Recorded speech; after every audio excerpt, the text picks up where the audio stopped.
ಹುಣಸೂರು ತಾಲೂಕಿನ ಗಾವಡಗೆರೆ ಹೋಬಳಿಯ ಕಟ್ಟಮೆಳಲವಾಡಿ ಗ್ರಾಮದ ಡಿ ದೇವರಾಜು ಅರಸು ತಂಬಾಕು ಹರಾಜು ಮಾರುಕಟ್ಟೆಗೆ ಹುಣಸೂರು ಶಾಸಕ ಜಿಡಿ ಹರೀಶ್ ಗೌಡ, ಮಾಜಿ ಸಂಸದ ಪ್ರತಾಪ್ ಸಿಂಹ ಚಾಲನೆ ನೀಡಿದರು. ಇನ್ನು ಕಾರ್ಯಕ್ರಮದಲ್ಲಿ ಶಾಸಕ ಜಿಡಿ ಹರೀಶ್ ಗೌಡ ಮಾತನಾಡಿ, ಈ ವರ್ಷ ಪ್ರಾರಂಭದಲ್ಲಿ 290 ರೂಪಾಯಿ ನೀಡಿದ್ದು, ಕಳೆದ ವರ್ಷ 230 ರೂಪಾಯಿಯಿಂದ ಪ್ರಾರಂಭವಾಗಿತ್ತು. ಕಳೆದ ವರ್ಷ ಸರಾಸರಿ 270 ರೂಪಾಯಿ ಬೆಲೆ ಸಿಕ್ಕಿದೆ. ಕಂಪನಿಗಳು ಸ್ಥಿರ ಸರಾಸರಿ ಬೆಲೆಯನ್ನ ನೀಡಬೇಕು. ಯಾವುದೇ ಕಾರಣಕ್ಕೂ ಬೆಲೆ ಕಡಿಮೆ ಮಾಡುವ ಕೆಲಸವನ್ನ ಮಾಡಬಾರದು. ಇನ್ನು ಗುಣಮಟ್ಟದ ತಂಬಾಕಿಗೆ ಪ್ರಾರಂಭದಲ್ಲಿ ಉತ್ತಮ ಬೆಲೆ ಸಿಕ್ಕಿದೆ. ಕಳೆದ ಬಾರಿ ಸಂಸದರು ರೈತರ ಸಮಸ್ಯೆಗಳಿಗೆ ಸಾಕಷ್ಟು ಪರಿಹಾರ ಸಿಕ್ಕಿದೆ ಎಂದರು.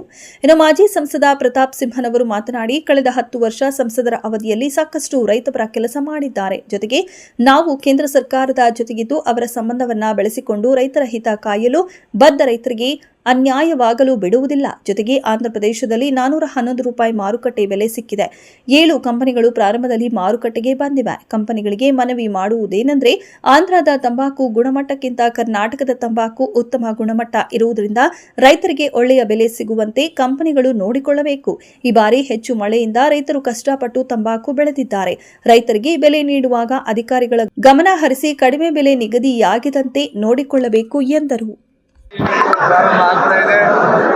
ಈ ಸಂದರ್ಭದಲ್ಲಿ ದೇವರಿಗೆ ಪೂಜೆಯನ್ನು ಸಲ್ಲಿಸಿ ನಾವು ಜೊತೆಗೆ ನಮ್ಮ ಮಾಜಿ ಸಂಸದರಾದಂಥ ಪ್ರತಾಪ್ ಸಿಂಹರವರು ಜೊತೆಗೆ ಈ ಭಾಗದ ಎಲ್ಲ ಮುಖಂಡಗಳು, ರೈತ ಮುಖಂಡಗಳು, ಈ ಒಂದು ಹರಾಜು ಮಾರುಕಟ್ಟೆ ಏನು ಪ್ರಾರಂಭ ಆಗ್ತಾ ಇದೆ, ಎಲ್ಲ ನಮ್ಮ ರೈತರಿಗೆ ಇವತ್ತು ಒಳ್ಳೆಯ ಗುಣಮಟ್ಟದ ಒಂದು ತಂಬಾಕು ಇವತ್ತು ಈ ಬಾರಿ ಸಿಕ್ಕಿದೆ. ಈ ಒಂದು ತಂಬಾಕಿಗೆ ಉತ್ತಮವಾದಂಥ ಏನು ರೇಟ್ ಸಿಗಬೇಕು ಅದನ್ನು ಈಗಾಗಲೇ ನಮ್ಮ ಮಾನ್ಯ ಮಾಜಿ ಸಂಸದರಾದಂಥ ಪ್ರತಾಪ್ ಸಿಂಹ ಅವರು ಈಗಾಗಲೇ ಮಾತನಾಡಬೇಕಾದ್ರೆ ಹೇಳಿದ್ರು.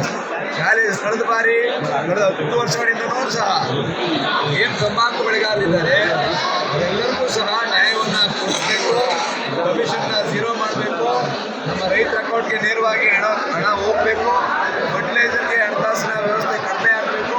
ಈ ರೀತಿ ಸಾಕಷ್ಟು ವ್ಯವಸ್ಥೆಗಳನ್ನು ಅವರು ಸಂಸದರಾಗಿದ್ದಂಥ ಸಂದರ್ಭದಲ್ಲಿ ತಂಬಾಕು ಬೆಳೆಗಾರರಿಗೆ ಸಾಕಷ್ಟು ಅನುಕೂಲಗಳನ್ನ ಮಾಡಿಕೊಟ್ಟಿದ್ದಾರೆ.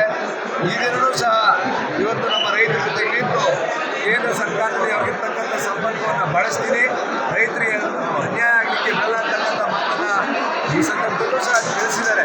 ನಾನು ಅವರಿಗೆ ಅಭಿನಂದನೆಗಳನ್ನ ಸಲ್ಲಿಸ್ತಾ, ಇವತ್ತೇನು ಆಂಧ್ರದಲ್ಲಿ ಮಾರುಕಟ್ಟೆ ಮುಕ್ತಾಯ ಆಗಿದೆ, ಬಹುಶಃ 411 ರೂಪಾಯಿ ಸಿಕ್ಕಿದೆ. ಅಲ್ಲಿ 411 ರೂಪಾಯಿ ಹೈಯೆಸ್ಟ್ ರೇಟು ಸಿಕ್ಕಿರ್ತಕ್ಕಂಥದ್ದು ಆಂಧ್ರದ ಮಾರುಕಟ್ಟೆಯಲ್ಲಿ.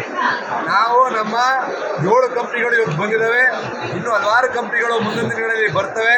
ಅವರಲ್ಲಿ ಮನವಿಯನ್ನು ಮಾಡ್ತಕ್ಕಂಥದ್ದಿಷ್ಟೇ, ಆಂಧ್ರದಲ್ಲಿ ಯಾವ ಗುಣಮಟ್ಟದ ತಂಬಾಕು ಬೆಳೆ ಸಿಗುತ್ತೋ ಅದೇ ಗುಣಮಟ್ಟದ ತಂಬಾಕು ನಮ್ಮ ಹುಣಸೂರು ಭಾಗದಲ್ಲೂ ಸಹ ಸಿಗುತ್ತೆ, ನಮ್ಮ ಕರ್ನಾಟಕದಲ್ಲೂ ಸಿಗುತ್ತೆ.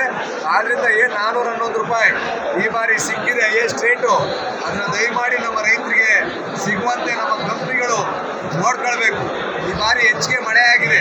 ಮಳೆ ಆಗಿರ್ತಕ್ಕಂಥ ಸಂದರ್ಭದಲ್ಲಿ ನಮ್ಮ ರೈತರು ಭಾಳ ಕಷ್ಟಪಟ್ಟಿದ್ದಾರೆ ತಂಬಾಕನ್ನು ಬೆಳೀಲಿಕ್ಕೆ. ಎಲ್ಲೋ ಒಂದು ಕಡೆ ಬೆಳೆ ಭಾಳ ಇವತ್ತು ಬರುತ್ತೆ ಅಂತಕ್ಕಂಥ ನಿರೀಕ್ಷೆಯನ್ನು ಇಟ್ಕೊಂಡಿದ್ರು. ಮಳೆ ಹೆಚ್ಚಿಗೆ ಆಗಿದ್ದರಿಂದ ಖರೀದಿದಾರರು ಸುಮಾರು 9 ಕಂಪನಿಗಳು 6 ಕಂಪನಿಗಳು ಬಂದಿದ್ದಾವೆ, 7 ಕಂಪನಿಗಳು ಬಂದಿದ್ದಾವೆ. ಕಳೆದ ವರ್ಷ ಸುಮಾರು 270 ರೂಪಾಯಿ ಸರಾಸರಿ ಬೆಲೆ ಸಿಕ್ಕಿ ನಮ್ಮ ರೈತರಿಗೆ ಖುಷಿಯಾಗಿತ್ತು. ಈ ಸಾರಿ 300ಕ್ಕಿಂತ ಹೆಚ್ಚು ಸರಾಸರಿ ಬೆಲೆ ಸಿಗಲಿ ಅಂತ ಹೇಳಿ ಆ ತಾಯಿ ಚಾಮುಂಡೇಶ್ವರಿಯಲ್ಲಿ ನಾನು ಪ್ರಾರ್ಥಿಸ್ತೇನೆ. ನಾನೆಲ್ಲ ಕಂಪ್ನಿಗಳಲ್ಲಿ ರಿಕ್ವೆಸ್ಟ್ ಮಾಡೋಂಥದ್ದು ಇಷ್ಟೇ, ಈ ಸರಿ ನಾನು ಸಂಸದನಲ್ಲೇ ಇರ್ಬೋದು, ಆದರೆ ನವಾಕದ್ದು ನಿಮಗೆ ಅಕೌಂಟಿಗೆ ಡೈರೆಕ್ಟಾಗಿ ಕ್ರೆಡಿಟ್ ಮಾಡಿಕೊಡೋದ್ರಿಂದ ಹಿಡಿದು ಗೊಬ್ಬರವನ್ನು ಸಕಾಲಕ್ಕೆ ಕೊಡಿಸೋಂಥದ್ದಿರ್ಬೋದು, ಅದೇ ರೀತಿಯಲ್ಲಿ ನಿಮಗೆ ಕಮಿಷನನ್ನು ತೆಗೆಸಿದಿರ್ಬೋದು, ಪೆನಾಲ್ಟಿನ ಝೀರೋ ಮಾಡಿದ್ದಿರ್ಬೋದು, ಎಲ್ಲ ಕೆಲಸವನ್ನು ಮಾಡಿಕೊಟ್ಟಿದ್ದೀನಿ. ಈ ರೈತರು ನನಗೆ 10 ವರ್ಷ ಆಶೀರ್ವಾದವನ್ನು ಮಾಡಿದ್ದಾರೆ. ಅವರ ಋಣವನ್ನು ನಾನು ಸಾಯೋವರೆಗೂ ತೀರಿಸಿದ್ರು ಸಾಕಾಗಲ್ಲ. ಹಾಗಾಗಿ ರೈತರಿಗೆ ಯಾವುದೇ ರೀತಿಯ ಅನ್ಯಾಯ ಆಗೋಕ್ಕೆ ಹರೀಶ್ ಗೌಡರಾಗಲಿ ನಾನಾಗಲಿ, ನಾನು ಸಂಸದರಲ್ಲದೇ ಕೂಡ ಬಿಡಲ್ಲ. ಕೇಂದ್ರ ಸರ್ಕಾರದಲ್ಲಿ ನನಗೆ ನನ್ನದೇ ಆದಂಥ ಸಂಪರ್ಕಗಳಿದ್ದಾವೆ, ನನ್ನದೇ ಆದಂಥ ಒಂದು ಶಕ್ತಿ ಇದೆ. ಖಂಡಿತ ನಿಮ್ಮ ಜೊತೆ ಇರ್ತೀನಿ. ನಮ್ಮ ರೈತರಿಗೆ ಒಳ್ಳೆಯ ಬೆಲೆನ ಕೊಡಿ.